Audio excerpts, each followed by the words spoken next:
الرحيم. الحمد لله رب العالمين، وصلى الله على محمد وآله الطيبين الطاهرين. اللهم صل على محمد وآل محمد.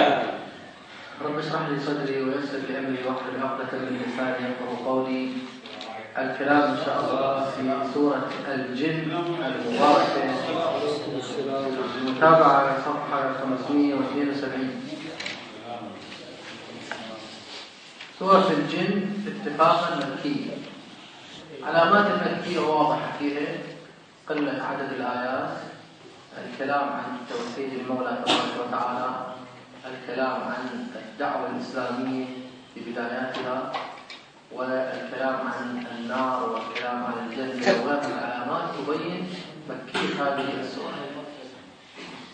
سورة الجن لها ارتباط وثيق جدا بغيرها من السور، ولعل المتشبه بسورة الأحقاف المباركة في صفحة 506 يجد ارتباطا وثيقا بين السورتين.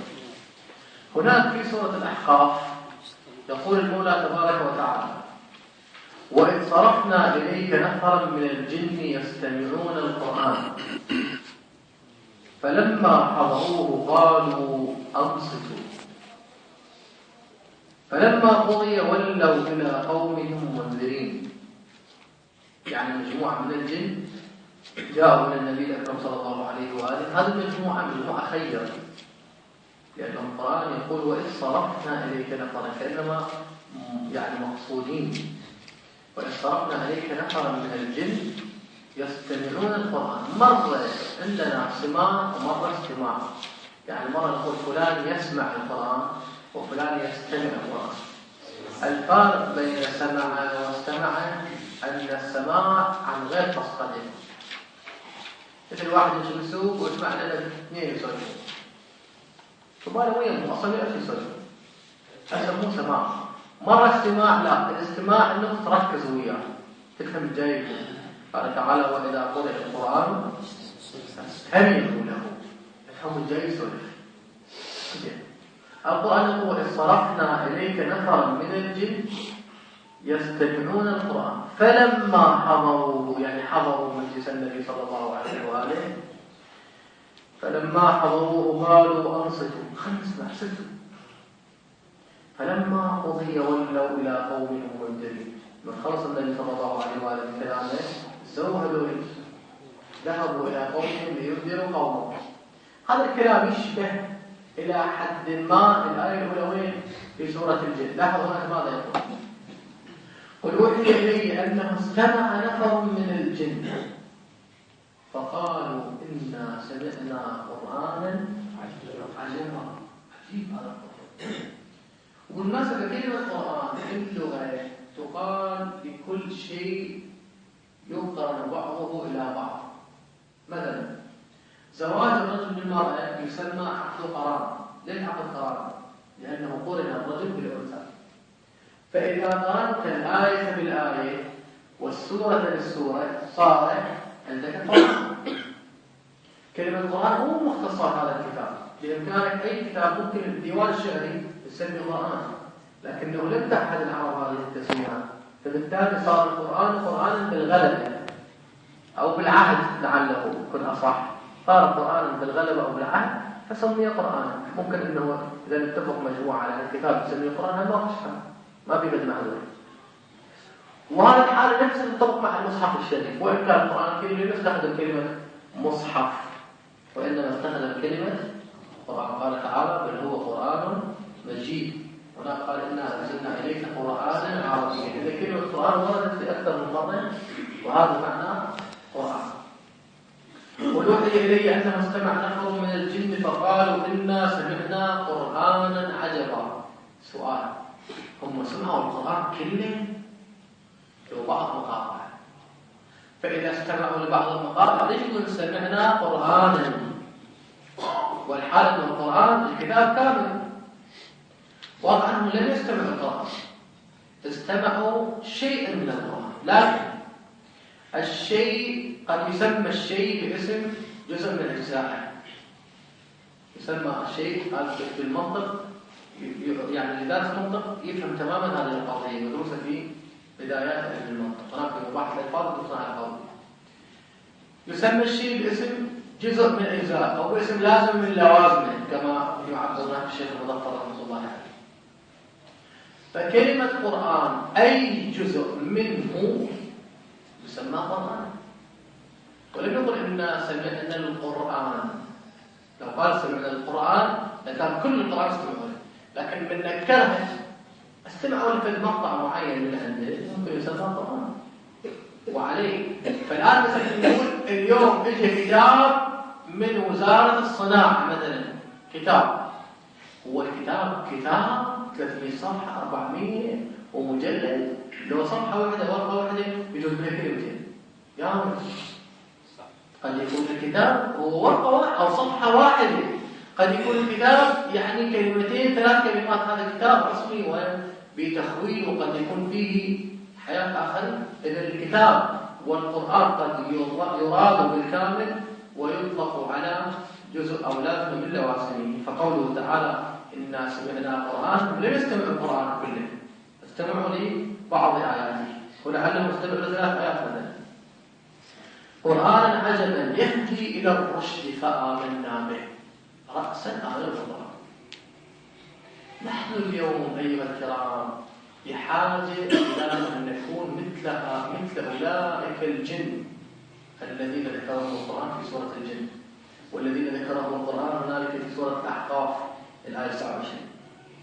بمجرد أن استمع القرآن آمنوا به. سحرة فرعون، نحن الآن أمس ما يكون أن نقلد سحرة فرعون. سحرة فرعون يعبدون فرعون، يعبدون من الدليل القرآن الكريم. من ألقوا حبالهم وعصيهم قالوا بعزة فرعون. شوف أنا أقول بعزة فرعون هذا مسلم وكافر. قالوا بعزة فرعون. زين. عددهم في بعض الروايات تقول بلغ عدد سحرة فرعون 1000 ساحر. 1000 ساحر كانوا حتى يواجهون النبي موسى عليه السلام. كلهم يعبدوا فرعون، اللي يعبد فرعون يعبد المادة، الثروة، يعبد الجار. وهنالك طلبوا طلبا واحدا من موسى أنه لو انتصرنا من فرعون، أن لو انتصرنا على موسى شنو فإن لنا لأجرا إن كنا نحن الغالبين. قالوا قال نعم وإنكم لمن المقربين. مو بس أعطيكم أجر، أخذتكم المقربين، بس أريد تفشلون موسى. يعني في المنظر يجوز آلاف ربما مئات الآلاف من الحضور كانوا موجودين، منصة عالية لك أن تتصور الحالة يركب عليها فرعون، 1000 من السحرة كلهم ظهر يعرفون ما يصنعون. وهنالك ألقوا حبالهم وعصيهم أو عصيهم، يخيل من هذا من سحرهم أنها تسعى، وإذا بموسى عليه السلام يلقي عصاه فإذا هي ثعبان يسعى ويلقف ما يأفكون. مباشرة سووا سحرة، ما تشردوا عافوا اللي قالوا شردوا، ولا قالوا هذا سحر مضبوط، ولا شردوا والتجأوا لفرعون، لأنه بعض الروايات فرعون هرب، وبعضها تقول أحدث على نفسه، تبول على نفسه فرعون وقال ابعدوا عني شرها وأنا ربكم الأعلى. يعني رب الأعلى شنو ذكرنا في الدفع مثل الذين حرقوا إبراهيم. من أعجب الآيات وعن أعجب الآيات تلك الآية التي تقول حرقوه وانصروا آلهتكم. شوفوا آلهتهم تنصرون، حرقوه وانصروا، بتحرقون نصرون آلهتكم. ومين آلهة تشتغل صروا؟ إيش ندافع عن الآلهة معنا؟ فبالتالي سحرة فرعون سووا وأنه مو موضوع، لكن هذا الشيء بالشيء يذكر. سووا قالوا آمنا برب العالمين. رب العالمين فرعون ادعى أنه هو رب العالمين، فاحتاجوا إلى قيد. شنو القيد؟ رب موسى تعجب هذا فرعون، قال أنتم ليش سووا لكم هذا؟ قالوا احنا ما أنتقى، شو تريد تسوي؟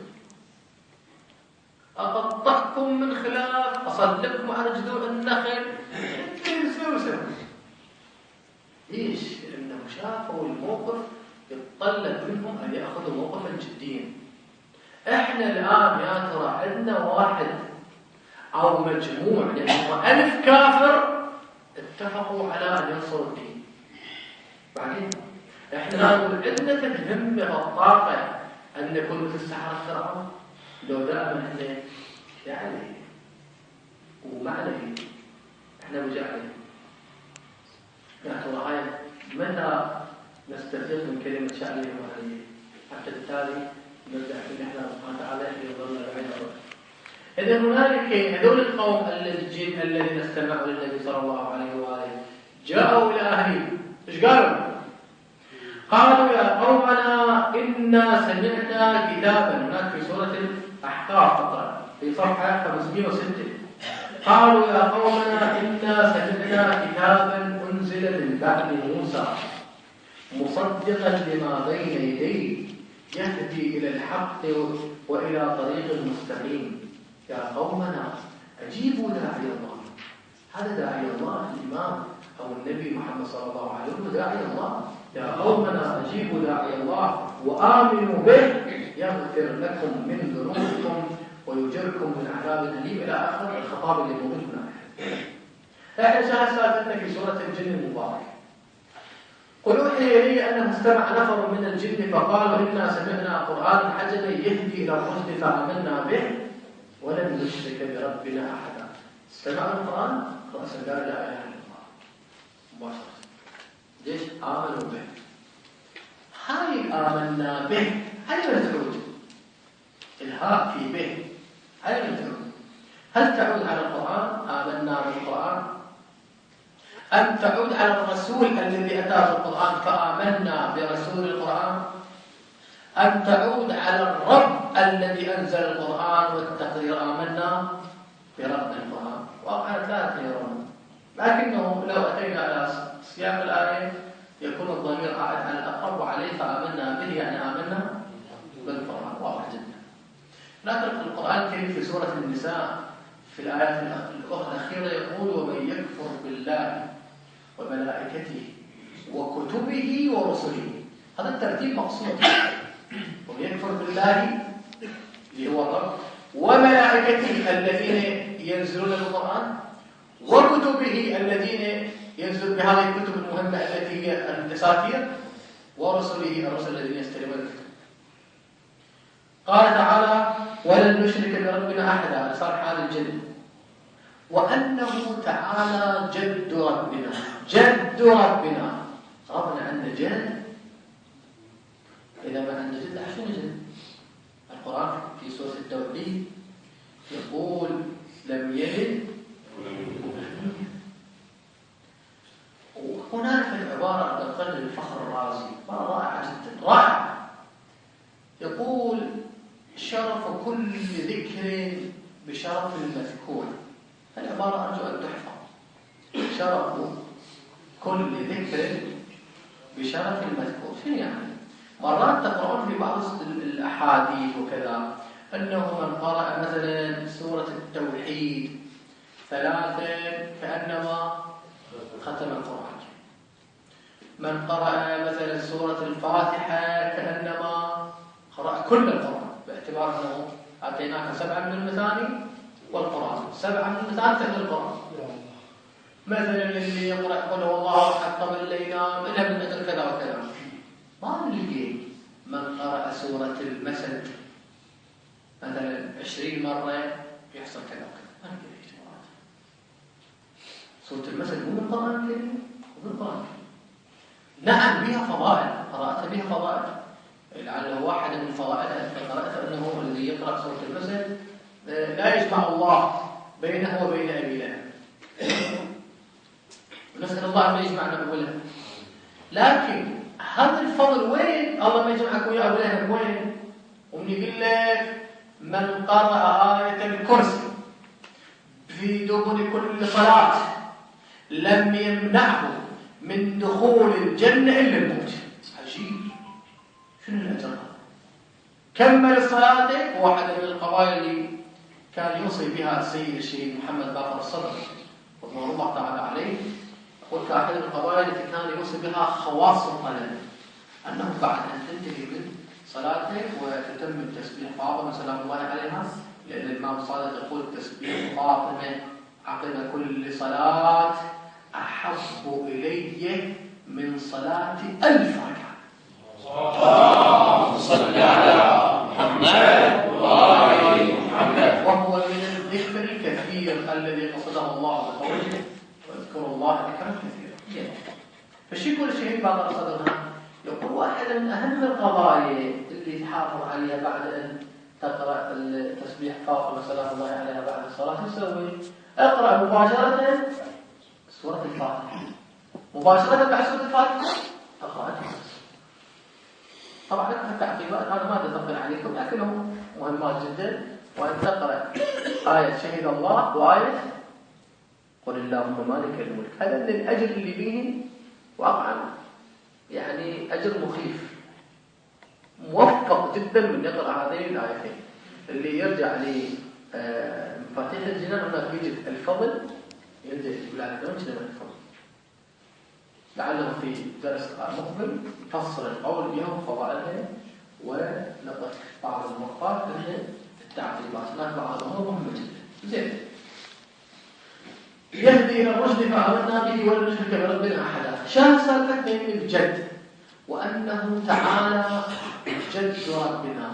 كلمة جد باللغة العربية بمعنى حظ، بمعنى رفعة، بمعنى منزلة، بمعنى قوة، بمعنى منع، بمعنى ما تشاء.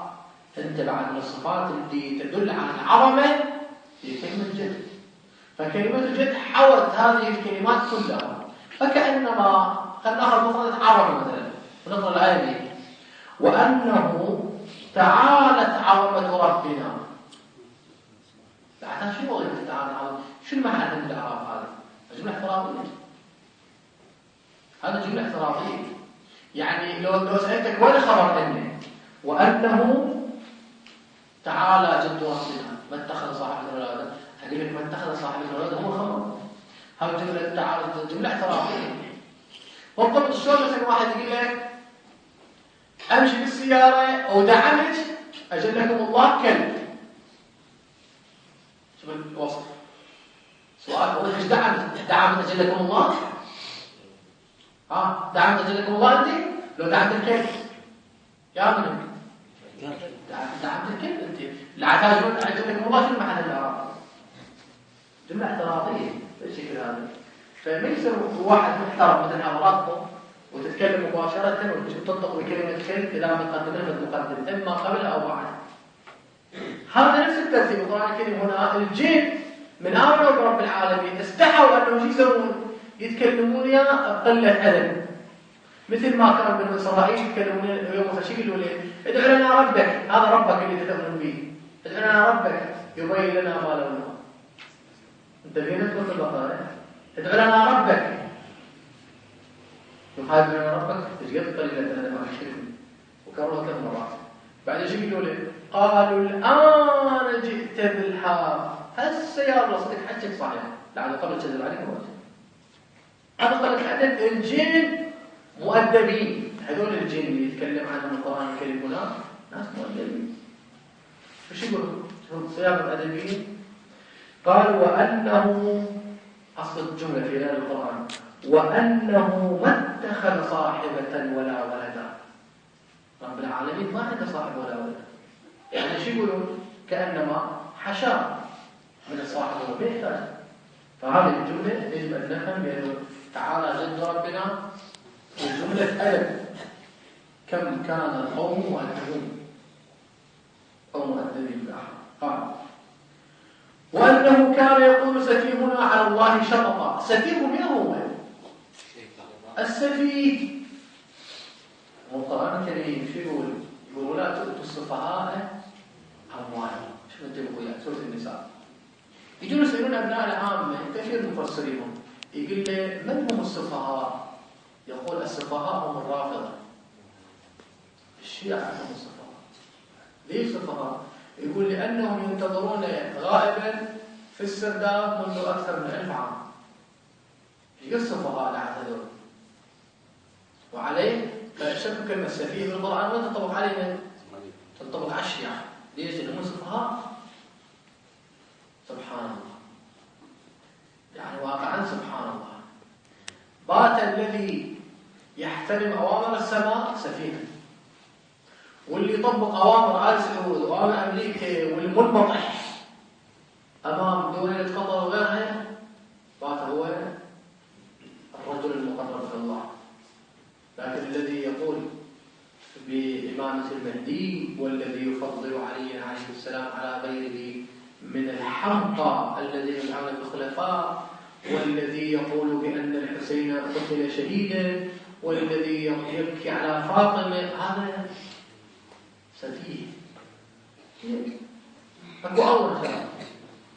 وأنه كان يقول سفيهنا إهناء الجن لشدة أدبهم مع الله، ما سموه الشيطان رئيس، لأنه كان رئيسه سموه سفيه. شوف كم مؤدبين هذول. وأنه كان يقول سفيهنا مو كبيرنا، والقرآن الكريم هو جاب العبارة راس بنصر وخلاها. وأنه كان يقول سفيهنا على الله شططا. شططا يعني فتحكي ما له معنى، فتحكي شلون بالعامية يقول لك أكو حكي ما ينحكي، لكن فتحكي أستحي أسولفه. فهذا إبليس لعنة الله عليه كان يجيب في الافتراءات ويصفها رب العالمين. والغريب الأمر أنه مو بس إبليس، الأبانسة اللي فيما بعد إجوا ولبسوا زي الدين سواء في بعض المذاهب الإسلامية أو بالمشايخ أو بكذا، كثير منهم تحولوا إلى أبانسة. والأبانسة يعني فاقوا حتى تفكير الشيطان، قالوا على الله ما قالوا. الآن اليوم عندنا الفرقة المحمدية يسمونها إذا شامليهم، الفرقة المحمدية تعداد أتباعها على حسب ما هم يقولون قرابة 200 مليون، متواجدة في أندونيسيا والدول هذه، يؤمنون بأن السيد المسيح قتل. مع علم القرآن الكريم شو يقول؟ وما قتلوه من ولا تشركوا بالله قتل وهم مسلمين. عندنا فرق العامة، كثير من فرق العامة، ولعله الشعراوي واحد من اللي تبنوا يتبنون انه ما في عذاب برزخ. يقول اصلا عذاب برزخ اوكي، الشيعة جابوه من يوم الشيعة اللي فوق جابوه. مع علم القرآن الكريم صرح مما خطيئاتهم اغرقوا فشنو فادخلوا نارا. واكو نار سيدخلوا بولي النار ادخلوا به. ويوم القيامة انه شو يسوي رب العالمين؟ نتكلم ادخلوا آل فرعون اشد العذاب. اذا مو هو نسيته يقول لا العذاب اكو عذاب هناك وهناك اشد العذاب بعد اشد النار. صريح القرآن الكريم يقول لا هذول الشيعة السفهاء يتهمون، قال لك هذا اكو برزخ. لا ما هو هم تلاقي يقولوا ان شاء الله البرزخ ويسولفون الكلام ماكو برزخ. وكثير من النظريات اللي لو استعرضتها هنا يطول الكلام فيها وناخذ وقت الدرس. عموما لو تكلمنا عن أصل الجن، تكلمنا احنا سبق وقلنا أن الجن مصدر جلل بمعنى الاختفاء. قلنا الجنين لأنه مختفي، والجنان لأنها مختفية، والجن لأنها مختفية، والجن لأنه مختفي.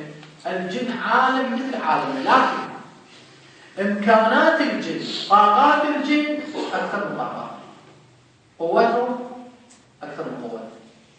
لكن قد يكون احنا تميزنا عنهم وتشرفنا عليهم وتسلطنا عليهم، وهم شركائنا في الأرض وشركائنا في الجنة وشركائنا في النار وشركائنا في القيامة. القرآن يقول سنفرغ لكم أيها الثقلان، اثنين كلهم كنتم هناك.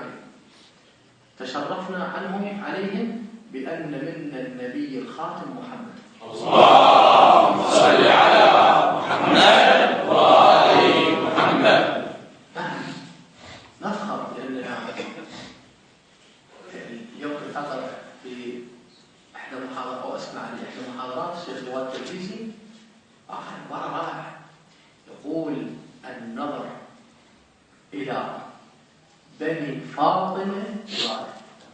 اللهم صل على محمد وآل محمد.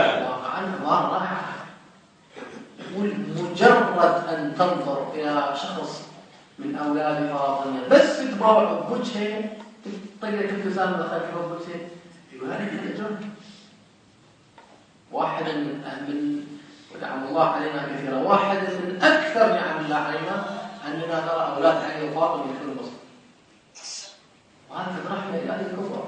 يعني هذه الرسالة هي مبطنة رسالة إنه دائما خلي بالك إنه أنت ابن علي وفاطمة. أنا قد يكون جدي فلان وفلان، وإن كان جدي قتل في معركة صفين في جيش علي رحمة إلهية، لكن وين قتل في معركة صفين مع علي ووين هو علي؟ فرق واضح. علي وين وجند من جنودك قاعد رحمة زين. هنا إبليس لعنة الله عليه، إبليس هو الذي أنجب ذريته اللي هو الجن. عندنا مخلوقات الله ثلاث أقسام. القسم الأول وهو الملائكة. الملائكة ليش مخلوقين؟ نور. القسم الثاني اللي هو الجن ليش مخلوقين؟ من نار. القسم الثالث اللي هو البشر ليش مخلوقين؟ بشار بن برد الشاعر الأعمى شو يقول؟ يقول إبليس خير من أبيكم آدم.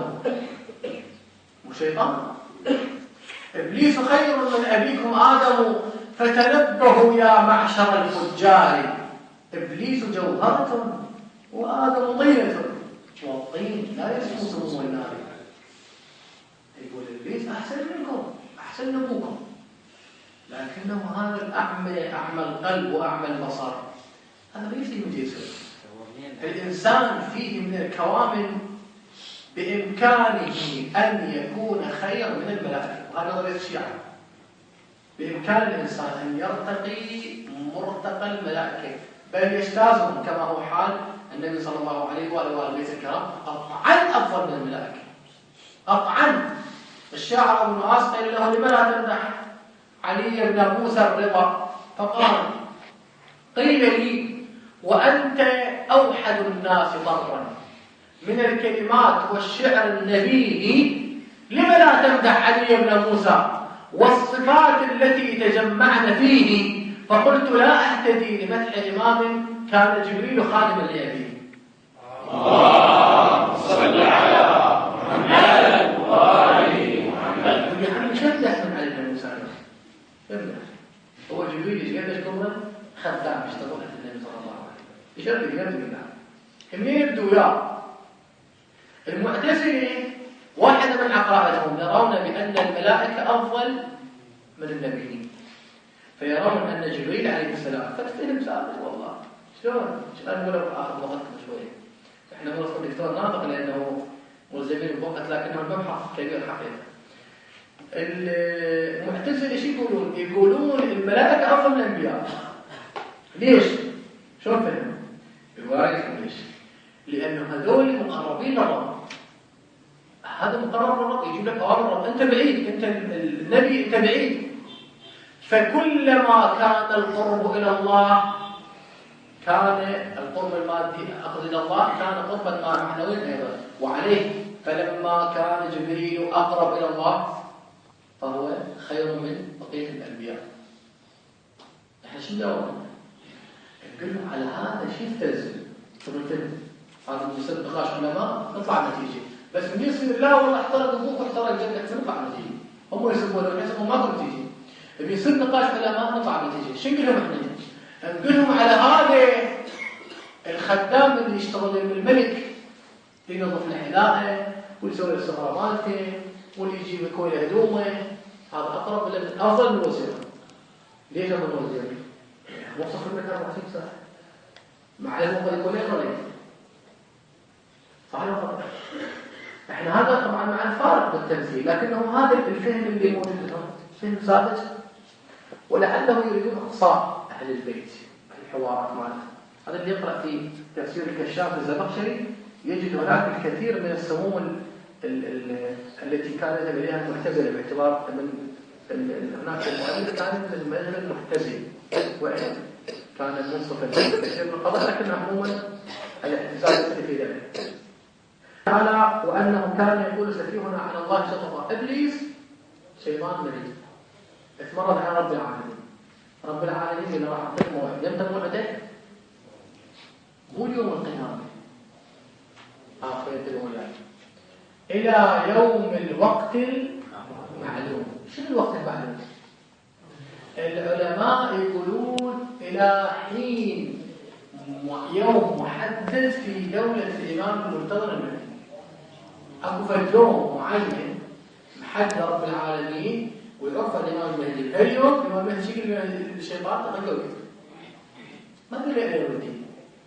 إذا أنا حطيت يوم معين ويوم محدد أكو في نقطة تنتهي فيها هذا اليوم، سموها القرآن عندهم تسميات، لكنه عندنا في الرواية أن الإمام صلى الله عليه وسلم يقتل الشيطان. هذه قد تكون رواية وبحاجة إلى تفصيل أكثر.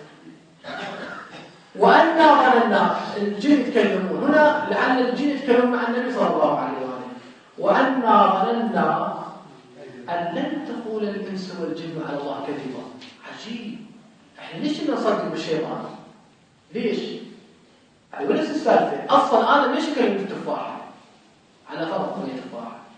ليش؟ القرآن شو يقول؟ ودلهما بغرور. شو دلهما بغرور؟ بدأ يمر بهم.